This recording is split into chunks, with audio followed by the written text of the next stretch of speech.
क्या भविष्य में दिल्ली मेट्रो पूरी तरह ड्राइवर लेस हो सकती है? आने वाले 5 वर्षों के लिए डीएमआरसी का रोड मैप क्या है? सर, दिल्ली मेट्रो अपनी आय को बढ़ाने के लिए और क्या-क्या प्लानिंग कर रहा है? डीएमआरसी में करियर के सबसे बड़े अवसर आज कौन-कौन से हैं? 2035 की दिल्ली मेट्रो वर्तमान की दिल्ली मेट्रो से कितनी अलग होगी? 65 लाख या 80 लाख बहुत बड़ा नंबर है। नमस्कार, मैं हूं मनोज टिबड़ेवाला आकाश और आप देख रहे हैं डायनामाइट न्यूज पर देश का सबसे चर्चित और बेबाक पॉडकास्ट द कैंडिड टॉक।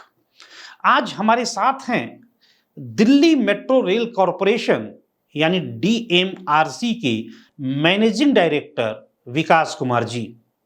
विकास कुमार भारत के प्रमुख शहरी रेल परिवहन विशेषज्ञों में से एक हैं। 1988 बैच के भारतीय रेलवे ट्रैफिक सेवा यानी आईआरटीएस के अधिकारी विकास कुमार जी ने आईआईटी रुड़की से इलेक्ट्रिकल इंजीनियरिंग और आईआईटी दिल्ली से एमटेक की शिक्षा प्राप्त की है। भारतीय रेलवे में लगभग 14 वर्ष तक विभिन्न महत्वपूर्ण पदों पर कार्य करने के बाद इन्होंने 2004 में डीएमआरसी के साथ अपनी नई पारी की शुरुआत की। पिछले 2 दशक से दिल्ली मेट्रो के विकास और संचालन में अहम भूमिका निभाने वाले विकास कुमार जी 2022 से डीएमआरसी के तीसरे प्रबंध निदेशक यानी कि एमडी के रूप में कार्यरत हैं और देश की सबसे सफल सार्वजनिक परिवहन प्रणालियों में से एक का नेतृत्व कर रहे हैं। विकास जी, स्वागत है आपका द कैंडिड टॉक में। नमस्कार। 2004 में जब आपने डीएमआरसी में अपनी नई पारी शुरू की तो उस वक्त आपकी सोच क्या थी? 2004 में मैं रेलवे से डीएमआरसी आने का जब निर्णय लिया तो उस समय डॉक्टर श्रीधरन साहब यहाँ पर थे और उनके साथ काम करने, उनके बारे में बहुत सुन रखा था और उनके साथ काम करने का और उनसे चीज़ें सीखने का इससे अच्छा अवसर नहीं मिल सकता था। तो मैं यहाँ पर आया और यहाँ आके देखा कि जो उनका शैली था कि विश्वास करना आदमी पे और उसको जिम्मेदारी देना और फिर उस पे छोड़ देना, उसको बहुत ही लाइटली मॉनिटर करना और अगर कुछ हो तो बहुत ही सटिल वे में वो उसको सिखा देते थे कि इसको हमारे हिसाब से ऐसा होना चाहिए। तो हमें क्योंकि परिचालन का अनुभव था तो जब यहाँ आए, यहाँ पर ये बेसिकली प्रोजेक्ट ऑर्गेनाइजेशन था, तो यहाँ पर आके हमने अपनी जितनी भी परिचालन का अनुभव था उसको इस्तेमाल करके ये सोचा था कि दिल्ली को एक उत्कृष्ट परिवहन सेवा उपलब्ध कराएंगे डीएमआरसी के जरिए और वही हम लोग आज तक कर रहे हैं। विकास जी, 2004 में आपने बतौर डीजीएम अपनी पारी की शुरुआत की, फिर 18 साल तक आप तमाम पदों पर रहे डीएमआरसी में और फाइनली आप एमडी बने। तो एमडी के रूप में आपने कौन कौन से बड़े बदलाव डीएमआरसी में किए? बदलाव की बात है, जब मैंने डीएमआरसी का चार्ज लिया था तो उस समय कोविड से जस्ट उबर रही थी डीएमआरसी। तो एक तो बहुत इम्पॉर्टेंट था कि लोगों में विश्वास का, डीएमआरसी में जो पब्लिक है उसको विश्वास जगाना कि डीएमआरसी एक सुरक्षित यातायात का साधन है। तो उसके लिए हम लोगों ने मिल के काम किया, हमारी टीम ने। और उसके साथ साथ जो टेक्नोलॉजी है वो दिल्ली मेट्रो हमेशा से नई टेक्नोलॉजी लाने की कोशिश करती है, तो हम लोगों ने डिजिटाइज किया। डिजिटाइज के साथ साथ जो सीसीटीवी एनालिटिक्स करी, फिर उसके बाद एआई अभी आया तो एआई शुरू करवाया और इन सब से हमारी एफिशिएंसी में फ़ायदा ही हुआ है। एफिशिएंसी बढ़ी है, रिलायबिलिटी बढ़ी है और पंक्चुअलिटी हमारी हमेशा की तरह रिकॉर्ड बहुत अच्छा रहा है। ये ज़रूर है कि यात्री सुविधाएं जो हैं, जो पैसेंजर को सहूलियत चाहिए, वो जितना ज़्यादा डिजिटाइज होगा डेटा, जितना ज़्यादा उसको एनालाइज करेंगे, उस हिसाब से हम उसका कस्टमर सेटिस्फैक्शन सर्वे करते हैं। तो वेरियस जो चीज़ें निकल के आती हैं उसमें लगता है कि कहाँ कहाँ पर गैप्स हैं, उनको हम फुलफ़िल करते हैं। और ये हमारी ऑनवर्ड एक्सरसाइज है। इस साल में कम से कम 2 बार हम कस्टमर सेटिस्फैक्शन सर्वे करते हैं जिसका ये नतीजा एक बार वो कॉमेट के थ्रू होती है, एक बार हम अपना करते हैं। विकास जी, डीएमआरसी में सबसे कठिन निर्णय आप किसे मानते हैं जिसने पूरे संगठन को एक नई दिशा दी? सबसे कठिन निर्णय मैं ये कहना चाहूँगा कि डीएमआरसी जो शुरुआत में बना था एक ऑटोनोमस बॉडी की तरह है, और यहाँ पर जो भी निर्णय है उसको बहुत ही तेज़ी से लिया जाता है, जिससे क्योंकि यहाँ पर समय की बहुत कीमत है, और ये है कि प्रोजेक्ट को जल्दी करना है, कोई भी चीज़ इम्प्लीमेंट करनी है तो अगर उसको जल्दी करेंगे, नहीं तो कई बार ऐसा होता है कि जब तक इम्प्लीमेंटेशन का फेज़ आता है टेक्नोलॉजी पुरानी हो जाती है, उसका यूसेज ही नहीं रह जाता है। तो उसको करने के लिए ये बड़े चैलेंजेस होते हैं, और डीएमआरसी में अनमैन ट्रेन ऑपरेशन जो हमने शुरू किया, ये अब 100 किलोमीटर से ज़्यादा अनमैन्ड ट्रेन, ड्राइवरलेस ट्रेन चला रहे हैं हम। ये एक बहुत बड़ा चैलेंज था, क्योंकि ऐसा पहले कभी यहाँ पर नहीं हुआ था, और इसमें शुरू में ये लगता था कि कैसे ये सिस्टम चलेगा, इसकी रिलायबिलिटी कैसी रहेगी, लेकिन जब इसको प्रोटोकॉल्स और ये सब बना के करा गया तो देखा गया कि इसकी रिलायबिलिटी जो मैन्ड सिस्टम है उससे भी बेहतर है। विकास जी, डीएमआरसी के बारे में हमारे दर्शकों को कुछ बताइए कि कुल कितने 100 किलोमीटर का अपना नेटवर्क है, प्रतिदिन कितने यात्री यात्रा करते हैं, और कितनी ट्रेनें हम लोग इस समय संचालित कर रहे हैं? हम लोगों का नेटवर्क इस समय जो हम ऑपरेट कर रहे हैं वो 416 किलोमीटर के करीब है, जिसमें गुरुग्राम और नोएडा मेट्रो भी शामिल हैं। ये क्योंकि डीएमआरसी ही इनको का संचालन करता है, इनका भी। और जहाँ तक यात्राएं की बात है तो डेली एवरेज यात्रा जो है करीब 65 लाख के करीब है, जिसमें कि पीक में कभी किसी दिन 80 लाख भी हुई है। तो 65 लाख या 80 लाख बहुत बड़ा नंबर है। इन यात्रियों को सुरक्षित रखना और समयबद्ध सेवा देना कितना चुनौतीपूर्ण होता है आप लोगों के लिए? ये बहुत बड़ी चुनौती है, इतने यात्रियों को एक साथ ले जाना, और स्पेशली जो peak of the peak period है, जब सब लोग आते हैं तो सिस्टम पूरी तरह से टेस्ट हो जाता है। और इसलिए हमारा सिस्टम जो है 24/7 अच्छे फिटल में रहना चाहिए, अच्छा सारी चीज़ें रिलायबल रहनी चाहिए। तो उसके लिए डिज़ाइन में और प्लानिंग में तो रहता है कि हम लोगों ने बैकअप सिस्टम्स भी बना रखे हैं, लेकिन हम अपनी रिलायबिलिटी में ज़रा सा भी चूक नहीं कर सकते हैं, पंक्चुअलिटी में ज़रा सा भी चूक नहीं।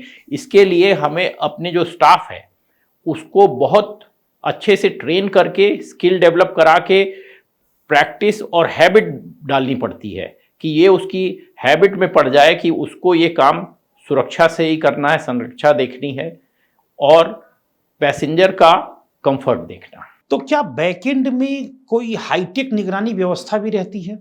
पूरा सिस्टम हमारा क्योंकि ऑटोमेटेड है, तो हर सेकंड की इंफॉर्मेशन हमारे कंट्रोल सिस्टम में रहती है, और अलार्म्स भी उससे जनरेट होते हैं अगर कुछ अनटूवर्ड होता है। और उसमें अब एआई के जरिए उसमें पहले से प्रिडिक्ट भी कर सकते हैं, तो इसलिए ये सारी सुविधाएं मौजूद हैं। हमारा जो सीसीटीवी है वो भी एनालाइज करके बता सकता है कि किसी जगह पर अगर भीड़ ज़्यादा हो गई है या फिर कोई संदिग्ध वस्तु रखी है, तो ये सब चीज़ें भी हमको पता चलती हैं। मतलब टेक्नोलॉजी का आप लोग भरपूर सुरक्षा में इस्तेमाल कर रहे हैं। जी। कहा जाता है कि दिल्ली मेट्रो आज की तारीख में दिल्ली की लाइफलाइन बन चुकी है, क्या मानते हैं आप? बिल्कुल, ये सच है, और ये चाहते भी थे हम लोग कि दिल्ली मेट्रो जो है एक तरह का जो दिल्ली के वासियों का एक अभिन्न अंग बन जाए, उनके डे टू डे लाइफ का, वो बन चुका है। अगर आप देखिए तो स्कूल जाने के लिए, अपने काम पे जाने के लिए, लोगों को एंटरटेनमेंट के लिए जाने के लिए, उनके जो मूवी हॉल्स और ये स्टेडियम्स और इस सब जगह जाना हो, और अगर आपको स्टेशन जाना है, एयरपोर्ट जाना है, तो इसके लिए ये सबसे सुगम है और सबसे ज़्यादा रिलायबल है ये। विकास जी, भगवान ना करे, लेकिन अगर दिल्ली में कल्पना करिए कि एक दिन मेट्रो सेवा रुक जाए तो क्या दिक्कतें आएंगी? इसको तो कल्पना नहीं करनी चाहिए, लेकिन अगर एक दिन रुक जाए तो जैसे आपको बताया कि दिल्ली की लाइफलाइन है, तो दिल्ली में कई ऑफिसेज नहीं चलेंगे, कई शॉप्स नहीं चलेंगे, कई लोग अपने घर से पहुंच नहीं पाएंगे, बच्चे स्कूल नहीं पहुंच पाएंगे, तो ये सारी चीज़ें होंगी। एआई और ऑटोमेशन के बढ़ते दौर में आपको क्या लगता है, नौकरियां खत्म होंगी या नए अवसर युवाओं के लिए और अधिक बनेंगे? नौकरियां नहीं खत्म होगी, बल्कि मैं कहूँगा कि उनकी नौकरियों में गुणवत्ता और बढ़ेगी। जो एआई और ये नई टेक्नोलॉजी है, वो उसको जानने के लिए और उसमें इनोवेशन के बहुत स्कोप होते हैं। तो वो सब चीज़ें जब आदमी करेंगे, अभी क्या है वो रूटीन काम करता रहता है, तो रूटीन काम एआई ने ले लिया और एआई वो काम आदमी से बेहतर करता है, क्योंकि एआई एक डाटा को बहुत अच्छे से एनालाइज कर सकता है, बहुत बड़ी क्वांटिटी ऑफ डाटा को भी, जो कि आदमी के लिए पॉसिबल नहीं है। एक आम आदमी के लिए इतना ज़्यादा डाटा असिमुलेट करके उसको एनालाइज करना पॉसिबल नहीं है, और अगर करेगा भी तो टाइम लगेगा। एआई उसको बिल्कुल सेकंड्स में कर देता है। लेकिन हाँ, कुछ चीज़ें ऐसी हैं जिसको कहना चाहिए कंपैशन। एआई कंपैशन नहीं दिखा सकता है, और जो हम लोगों की नौकरी है ये, क्योंकि सर्विस है, सर्विस टू पैसेंजर्स है, ह्यूमैनिटी के लिए एक सर्विस है, तो इसमें कंपैशन बहुत ज़रूरी है। वो हमारा स्टाफ करता है, और वो उस तरह के अब जॉब्स और बढ़ेंगे, और इसी तरह एआई के इनोवेशन के जॉब्स और बढ़ेंगे। मैं एक चीज समझना चाह रहा था कि आप पे ऐसी कौन सी खासियत है कि आप लगभग 15,000 लोगों का नेतृत्व करते हैं और आपके कर्मचारी बेहद खुश हैं आपसे। कर्मचारी खुश हैं तो मेरे को भी खुशी है, क्योंकि वो हमारा ही पार्ट है, डीएमआरसी फैमिली का पार्ट है। तो हम अपने कर्मचारी की पूरी केयर करते हैं। अगर किसी कर्मचारी को कुछ प्रॉब्लम है तो डीएमआरसी फैमिली पूरा उसको सपोर्ट के लिए आती है, और कर्मचारियों को फिर से मैंने बताया जैसे कि उनकी गुणवत्ता अच्छी करने के लिए उनको टाइम टू टाइम हम लोग ट्रेनिंग देते हैं। उनको ये बताते हैं हम लोग कि हम लोग जो काम कर रहे हैं वो एक तरह से भगवान ने हम लोगों को एक अवसर दिया है जनता की सेवा करने का। तो ये सेवा भाव जो मिला, जो अवसर भगवान से मिला है, उसका बहुत ही अच्छा इस्तेमाल करके लोगों को खुश करें। जितने लोगों को खुश करें, जितने लोगों के चेहरे पे मुस्कान आए, उससे बेहतर काम और कोई हो ही नहीं सकता। क्या भविष्य में दिल्ली मेट्रो पूरी तरह ड्राइवर लेस हो सकती है? भविष्य में जो आगे की लाइनें आ रही हैं वो तो ड्राइवरलेस के ही लिए प्लान करके आ रही हैं। जो पुरानी टेक्नोलॉजी है उसमें ड्राइवर लेस का स्कोप नहीं है, लेकिन हाँ ऑटोमेटेड है वो भी, तो वो काफ़ी कुछ हद तक है। लेकिन हाँ, उसको जब कभी उसकी टेक्नोलॉजी ही चेंज होगी, कभी उसकी लाइफ साइकिल ख़त्म हो गई, मान लीजिए सिग्नलिंग सिस्टम की, उस समय बिल्कुल वो उसको कोशिश करके ड्राइवरलेस बनाना चाहिए। विकास जी, आने वाले 5 वर्षों के लिए डीएमआरसी का रोड मैप क्या है? इसके पहले मैं ड्राइवरलेस के बारे में एक चीज़ और बोलना चाहूँगा आपको, जो लग रहा है कि ड्राइवरलेस केवल एक टेक्नोलॉजी ही नहीं, ड्राइवरलेस मेट्रो क्या है, वो मेट्रो को के ऑपरेशन को एक नया आयाम देगी। इन द सेंस कि अभी क्या हम एक स्मार्ट ट्रेन भी प्लान कर रहे हैं बनाने का, जिसमें हमारे ट्रेन का कंपोजिशन वेरी करता है। मतलब ट्रेन के डिब्बे ऑन द रन बदल सकते हैं। तो ये चीज़ अगर ड्राइवर वाली ट्रेन है तो उसके लिए थोड़ा मुश्किल है, आपको कहीं पे ड्राइवर अरेंज करने पड़ेंगे जो एक दूसरी ट्रेन को आपस में जोड़ेंगे। मान लीजिए 3 कार की 2 ट्रेन जोड़ के 6 कार बनेंगी और चलाएंगे। उसके लिए ड्राइवर आपके पास ज़रूरी नहीं हर समय हो, और कभी कोई इमरजेंसी पड़ जाए जिसमें शॉर्ट लूप करना पड़ता है हम लोगों को, उसमें भी ड्राइवर की रिक्वायरमेंट होती है, क्योंकि जहाँ से शॉर्ट लूप करेंगे वहाँ ड्राइवर चाहिए वो चार्ज लेने के लिए। जब इस तरह का सिस्टम रहेगा ड्राइवरलेस, तो उसको कंट्रोल में बैठे हुए वो शॉर्ट लूप ऑपरेशन कराएगा। ये उसका कंपोजिशन ट्रेन का बदलेगा, और कंपोजिशन किस तरह बदलेगा, उसका ऑप्टिमाइजेशन बेटर करेगा। क्योंकि अगर आपका पीक पीरियड है जैसे, तो उसमें आपको बड़ी ट्रेन चाहिए, क्योंकि ज़्यादा लोगों को मूव करना है। अभी क्या करते हैं हम, पीक पीरियड में अगर 2 मिनट फ्रीक्वेंसी होती है तो ऑफ पीक में वो 4 मिनट कर दी जाती है। लेकिन अगर पैसेंजर के पॉइंट ऑफ व्यू से देखें तो 4 मिनट की फ्रीक्वेंसी उसको थोड़ा सा अखरेगी, क्योंकि उसको तो टाइम उसी हिसाब से प्लान करके आना पड़ेगा। लेकिन अगर आपको ट्रेन की कंपोजिशन ऑल्टर कर सकते हैं तो 6 कार की ट्रेन पीक पीरियड में चली वही 4 मिनट पे, और ऑफ पीक में 3 कार की चली, वही 2 मिनट पे, और वही 2 मिनट पे ऑफ पीक में 3 कार की चली। तो जैसे पैसेंजर कंसर्न है उसके लिए प्रॉब्लम नहीं है, और हमारा रेक का ऑप्टिमाइजेशन भी और हो जाएगा, क्योंकि हम अगर 6 कार की ट्रेन रन कर रहे हैं तो उसका वेयर एंड टियर ज़्यादा होता है, यहाँ 3 की चलेगी उसकी जगह। सर, दिल्ली मेट्रो अपनी आय को बढ़ाने के लिए और क्या-क्या प्लानिंग कर रहा है? दिल्ली मेट्रो अपने आय को बढ़ाने के लिए एक तो जो नॉन फेयर बॉक्स रेवेन्यू बोलते हैं हम लोग, जो टिकट के अलावा, उसको बढ़ाने की कोशिश कर रहा है। तो उसमें क्या है, एडवर्टीजमेंट है, प्रॉपर्टी बिजनेस और प्रॉपर्टी डेवलपमेंट है, जिसमें प्राइवेट प्लेयर के साथ एक तरह से कोलैबोरेट करके वो दोनों के लिए विन विन सिचुएशन हो जाता है। तो उसमें डीएमआरसी को भी पैसे मिलते हैं, उसको भी मिलते हैं।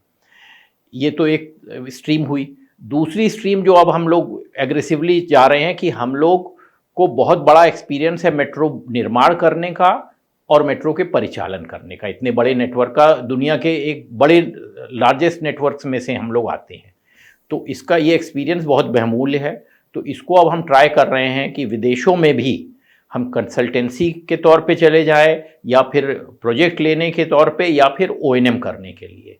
तो इससे भी अच्छी खासी रेवेन्यू मिलेगा। तो अभी हम लोग ट्राई कर रहे हैं विदेश में। हम ढाका में, बहुत पहले इंडोनेशिया में करा है, बट अभी ढाका में चल रहा है, और जगह हम ट्राई कर रहे हैं। इंडिया के अंदर भी, क्योंकि अर्बनाइजेशन बढ़ रहा है, शहरीकरण बढ़ रहा है, तो और शहरों में भी मेट्रो आएंगी, और हम लोग को ऑलरेडी एक्सपीरियंस है, तो हम लोग उसका परिचालन और ही अच्छे से कर सकते हैं, और किसी को एक नया ऑर्गेनाइजेशन सेट नहीं करना पड़ेगा। तो इसलिए हम इंडिया में भी पार्टिसिपेट किए। तो आप देखिए कि हमने चेन्नई और मुंबई, हालांकि हम लोग पटना भी चला रहे, चेन्नई और मुंबई में हम लोगों परिचालन करेंगे उनके लिए। यहाँ पर हम ऑलरेडी एनएमआरसी नोएडा के लिए और रैपिड मेट्रो गुरुग्राम के लिए कर रहे हैं, और पटना के लिए कर रहे हैं, बट यहाँ करेंगे। और यहाँ का तो हम लोगों ने टेंडर जीत के लिया है, और जिसमें टेंडर में हम लोगों ने मल्टीनेशनल कंपनी को हराया है। एक जगह डीबी है, डॉयशे बाहन जो जर्मन रेलवे है, और एक जगह है क्योलिस जो फ्रांस की बड़ी कंपनी है, ये ओएनएम करने वाली। तो इनको क्या दिल्ली मेट्रो भविष्य में 24 घंटे भी चल सकती है? अभी तो 24 घंटे का प्लान नहीं है, क्योंकि हम लोग क्या है, हम लोग ये कॉन्टिन्यूसली मॉनिटर करते रहते हैं कि डिमांड क्या है। डिमांड के हिसाब से हम सर्विसेज बढ़ाते भी हैं। अगर आप देखिए तो कभी जो रेगुलर डिमांड ना, कभी स्पाइक आती है डिमांड में, जैसे कि मैराथन आ गया, एग्ज़ाम आ गया, तो उसमें तो हम चलाते ही हैं। इलेक्शन आ गया, इन सब में चलाते हैं। लेकिन रेगुलर बेसिस पे चलाने के लिए वो भी हम लोग उसको एसेस करते रहते हैं कि लास्ट की मेट्रोज में कितने लोग आ रहे हैं। सर्वे करते हैं हम एरियाज़ में कि कितने लोगों को ज़रूरत है। तो उसके हिसाब से एज ऑफ नाउ अभी ज़रूरत नहीं लग रही है, लेकिन कभी ज़रूरत लगी तो उसको मतलब हम लोग करेंगे किसी तरह से। दिल्ली मेट्रो की अगले बड़े लक्ष्य और उपलब्धियां क्या होंगी जिनका इंतजार दिल्लीवासी कर सकते हैं? यही उपलब्धि होगी कि जैसा मैंने आपको बताया था कि कोई जगह अगर आदमी खड़ा है तो वो सीधे वॉक करके मेट्रो स्टेशन चला जाए। हाँ, उसमें हम लोग जो म्यूनिसिपैलिटी और जो लोकल बॉडीज़ हैं उनसे कोऑर्डिनेट करके ऐसा सिस्टम ज़रूर बनवाएंगे कि उसको वॉक करने में प्रॉब्लम ना हो। तो एक बच्चा भी अपने स्कूल जा सकता है मेट्रो पकड़ के सेफली। इसी तरह कोई साइकिल चला के भी मेट्रो पे जा सकता है, लेबर, और कोई बुढ़ा आदमी भी आराम से सफ़र कर सके। ये हमारा विज़न है। एक लाइन में हमें समझाएं कि 2035 की दिल्ली मेट्रो वर्तमान की दिल्ली मेट्रो से कितनी अलग होगी? 2035 की दिल्ली मेट्रो वर्तमान की दिल्ली मेट्रो से इस सेंस में अलग होगी कि वो उसका नेटवर्क रीच पूरे दिल्ली एनसीआर रीजन में रहेगा, और वो यात्री को इस तरह की सुविधा देगी कि यात्री जिस तरह से चाहे, क्योंकि लाइफलाइन तो बन ही चुकी है, बट उसमें वो इंटीग्रेट करेंगे हम लोग और भी उसके डेली एक्टिविटीज़ के साथ। वो अगर जा रहा है तो वो अपना रात का खाना ऑर्डर कर सकता है, लौटते में उसको स्टेशन पे डिलीवर हो जाए, वो अपने घर चला जाए लेके। तो इस तरह की सारी चीज़ें हैं, ये सब दिल्ली मेट्रो में आएंगी। बहुत बड़ी सुविधा होगी। मेट्रो परियोजनाओं के सामने आप सबसे बड़ी वित्तीय और परिचालन चुनौतियां किसे मानते हैं? वित्तीय चुनौती तो ये है कि ये हाईली कैपिटल इंटेंसिव है। जो अंडरग्राउंड सेक्शन है इसमें काफ़ी कॉस्ट लगती है क्योंकि मशीन्स और ये सब हैं। और ये चुनौतियों का धीरे धीरे सामना इस तरह से होता है कि अभी सरकार चाह रही है कि इवन जो टनल बोरिंग मशीन है ये इंडिजनाइज कर दी जाए। अभी हम डिपेंड करते हैं बाहर के देशों पे, स्वीडन में और चाइना पे इस टनल बोरिंग मशीन के लिए। तो ये जब जब धीरे धीरे इंडिजनाइज जैसे जैसे होगा ये चुनौतियां कम हो जाएंगी। और दूसरी चुनौती आपने बोली, इतने लोगों को चलाने की चुनौती एक है। जो इतने लोग चल रहे हैं, इतनी वेरियस स्ट्रेटा ऑफ सोसाइटी से आ रहे हैं, तो सबकी डिमांड, सबकी आशाएं पूरी करना, ये एक काफ़ी बड़ी चुनौती है जिसको कि हम लोग करेंगे, करते हैं। आज देश के कई शहरों में मेट्रो परियोजनाएं चल रही हैं। आपने बताया चेन्नई से लेकर के मुंबई और उत्तर प्रदेश में तमाम जगहों पर। दिल्ली के मेट्रो मॉडल से ये शहर क्या सीख सकते हैं? ये सीख सकते हैं कि नेटवर्क अगर अच्छा मिला है और कनेक्टिविटी मेट्रो में है तो वो उस शहर के लिए बहुत ही फ़ायदेमंद है, बहुत अच्छा है, क्योंकि शहर का पोल्यूशन रोकेगा, शहर में कंजेशन रोकेगा। ये सारी चीज़ें वो दिल्ली मेट्रो से सीख सकते हैं। और दिल्ली मेट्रो ने ऑलरेडी इस रोल में, अगर आप देखें तो हम लोग जो पर्यावरण के लिए बहुत सजग हैं, और हम लोग अगर कुछ पेड़ काटते भी हैं बनाने में तो 10 गुना पेड़ उसके लगाते, और लगाना ही नहीं, वो इंश्योर करते हैं कि वो पेड़ बड़ा हो जाए। और अगर आप देखिए तो रेन वाटर हार्वेस्टिंग पिट्स बनाए हैं। हमारा इंसिडेंटली एक डिपो है जो कि वाटर न्यूट्रल कह लीजिए, और हमारे स्टेशंस और लाइन कार्बन न्यूट्रल हो चुके हैं इस समय। तो हमारा एम यही है कि किसी तरह पर्यावरण का नुकसान ना हो। तो हम लोग रिन्यूएबल एनर्जी सोर्स पे भी गए हैं। जैसे अभी 30% करीब हमारी बिजली की जो रिक्वायरमेंट है वो हमारी सोलर से आती है, जिसको कि हम आगे बढ़ा रहे हैं पूरा। अब भारत की पहली बुलेट ट्रेन और दिल्ली की मेट्रो रेल, इन दोनों परियोजनाओं में सबसे बड़ा अंतर आप क्या देखते हैं? ये दोनों अलग अलग सोसाइटी के रिक्वायरमेंट को केटर कर रही हैं। जैसे जो बुलेट ट्रेन है ये लॉन्ग डिस्टेंस होती है, जो कि लोगों को, कई शहरों को आपस में जोड़ती है, और उसको वो करीब करीब टाइम एरोप्लेन से compete करती है, इतनी जल्दी चलती है वो। मेट्रो जो है यहाँ पर ये एक ही शहर के अंदर बहुत सारे स्टेशंस को जोड़ती है, वो लोकेलिटीज़ को जोड़ती है और उनको वाइब्रेंट बना देती है। मैं कहूँगा मेट्रो जो दिल्ली मेट्रो ने करा है, अगर आप देखिए तो चावड़ी बाज़ार मार्केट ऑलरेडी बंद हो चुका था, मतलब वो डाइंग था, लेकिन क्योंकि उसको एक्सेसिबिलिटी नहीं थी, लेकिन मेट्रो के आने की वजह से उसको एक नई लीज ऑफ लाइफ मिल गया कहेंगे। ऐसा कौन सा तथ्य है दिल्ली मेट्रो का जिसे जानकर अधिकांश लोग हैरान हो सकते हैं? ऐसा तथ्य ये है कि अगर आप बाहर की मेट्रोज भी कंपेयर करें तो दिल्ली मेट्रो में जो जिस तरह की राइडरशिप है वो बाहर की मेट्रोज में, बहुत ही कम मेट्रोज में इस लेवल का राइडरशिप है और इस लेवल की पंक्चुअलिटी है। तो ये बहुत ही हैरानी की बात लगेगी आपको कि 99.95% पंक्चुअलिटी हमारा है, जो कि सिस्टम से निकलता है। पंक्चुअलिटी ऐसा नहीं है कि वो फिगर कोई अपने आप बना लेता है, वो सिस्टम से निकलती है पंक्चुअलिटी। और ये पंक्चुअलिटी लेवल इतने सारे पब्लिक के साथ, ये एक मैं कहूँगा कि पब्लिक का कोऑपरेशन भी है और हमारे स्टाफ की मेहनत भी है। विकास जी, आईआईटी और यूपीएससी और अन्य सरकारी नौकरियों की तैयारी करने वाले युवाओं के लिए डीएमआरसी में करियर के सबसे बड़े अवसर आज कौन-कौन से हैं? डीएमआरसी एक इंजीनियरिंग बेस्ड ऑर्गेनाइजेशन है, तो इसमें, और हम लोग इनोवेशन में बिलीव करते हैं, हम लोग इंडिजनाइजेशन में बिलीव करते हैं। हम लोगों ने सिग्नलिंग सिस्टम, एक ऑटोमेटिक ट्रेन सुपरविजन सिस्टम है, उसको ऑलरेडी इंडिजनाइज कर लिया है। तो उसके बाद हम लोग दुनिया में चौथी कंट्री हो गए हैं, उसके लिए 5वीं कंट्री हो गए हैं जिसके पास ये है टेक्नोलॉजी। और हम अपना खुद का सिग्नलिंग सिस्टम बना रहे हैं, और वो होपफुली दिसंबर तक हम उसका ट्रायल करके उसको आगे इम्प्लीमेंट करने की बात पे आ जाएंगे। अभी वो बेल के साथ मिलके बना रहे हैं।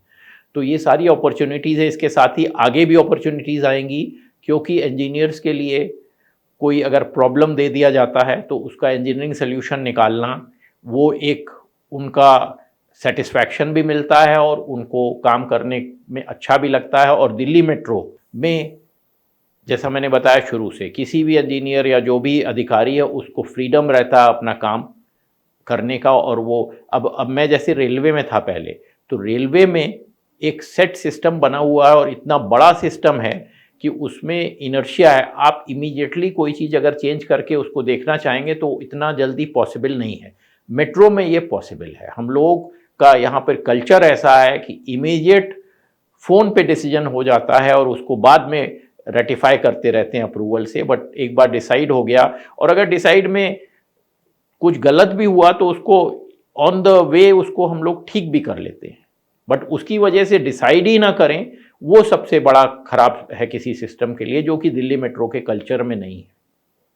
विकास जी, द कैंडिड टॉक के सबसे ज़्यादा जो व्यूअर्स हैं वो देश के युवा हैं। युवाओं के पर्सपेक्टिव से आप क्या कहना चाहेंगे कि हमारे देश के यूथ को किन स्किल्स पर सबसे ज़्यादा फोकस करना चाहिए? देश के यूथ को एक तो मैं कहूँगा कि अपनी संस्कृति सबसे पहले तो अच्छे से उसके बारे में जानकारी रखनी चाहिए, अपने वैदिक सिस्टम की। वो एक बहुत ही, मैं कहूँगा, इवॉल्व सिस्टम है जो लोगों को सही राह दिखाता है। क्योंकि आपको जो काम करना है धर्म के हिसाब से करना है, बट धर्म क्या कहता है आपका, वो आपको हमारा वैदिक सिस्टम बताता है। तो उसके हिसाब से जब आप काम करेंगे तो वो काम गलत नहीं होगा। और सोसाइटी में अगर आप सबका, जैसे वसुदेव कुटुंबकम है, वो भावना लेके चलेंगे तो काम अच्छा होगा। और आपसे अपील करना चाहूँगा सारे स्टूडेंट से कि ये करें, प्रतिस्पर्धा जरूर करें, लेकिन वो एक सकारात्मक होनी चाहिए। और आपके जो भी विचार हैं और जहाँ भी पढ़ रहे हैं उसको बहुत लगन से पढ़ें, और उसका इस्तेमाल भी सकारात्मक चीज़ों के लिए होना चाहिए।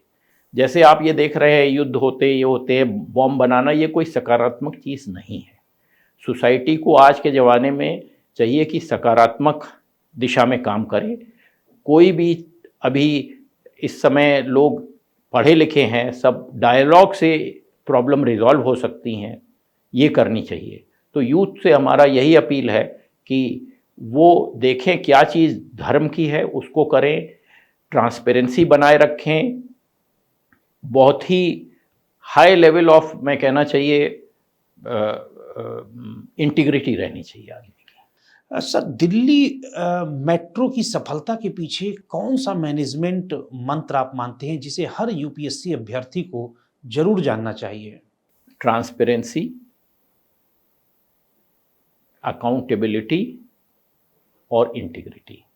विकास जी, अगर आज करोड़ों युवा इस वक्त आपको जो सुन रहे हैं उनमें से कोई भविष्य का डीएमआरसी का एमडी, आईएएस अधिकारी या फिर देश का बड़ा इंजीनियर बनने का सपना देख रहा हो, तो आप उसे सफलता का कौन सा एक मूल मंत्र देना चाहेंगे? मैं देना चाहूँगा कि अगर कुछ करना है तो उसकी जानकारी हासिल करनी चाहिए, उसके बारे में डीप नॉलेज गेन करनी चाहिए और फिर उस पर आगे बढ़ना चाहिए। और विजन देखें, सपना देखें। कोई चीज़ ऐसी नहीं है जो दृढ़ संकल्प अगर ले ले आदमी तो उसको नहीं कर सके। बहुत बहुत धन्यवाद द कैंडिड टॉक में हमसे इस शानदार बातचीत के लिए विकास जी। धन्यवाद आपका, नमस्कार। तो ये थे डीएमआरसी के एमडी विकास कुमार जी। दिल्ली मेट्रो आज केवल एक परिवहन व्यवस्था नहीं बल्कि दिल्ली एनसीआर की लाइफलाइन बन चुकी है, जिसने करोड़ों लोगों के सफर, समय और जीवन शैली को एक नई दिशा दी है। आज की बातचीत से यह साफ है कि डीएमआरसी सिर्फ मेट्रो नेटवर्क का विस्तार ही नहीं कर रहा, बल्कि तकनीक, सुरक्षा, पर्यावरण संरक्षण और यात्री सुविधाओं के क्षेत्र में भी नए मानक स्थापित करने की दिशा में तेजी से आगे बढ़ रहा है। अगर आपको यह इंटरव्यू पसंद आया हो तो इसे ज़्यादा से ज़्यादा शेयर कीजिए, क्योंकि यही है वो बातचीत जो देश की दिशा तय करती है। अगले सप्ताह आपसे फिर मुलाकात होगी देश की एक और जानी मानी शख्सियत के साथ। धन्यवाद।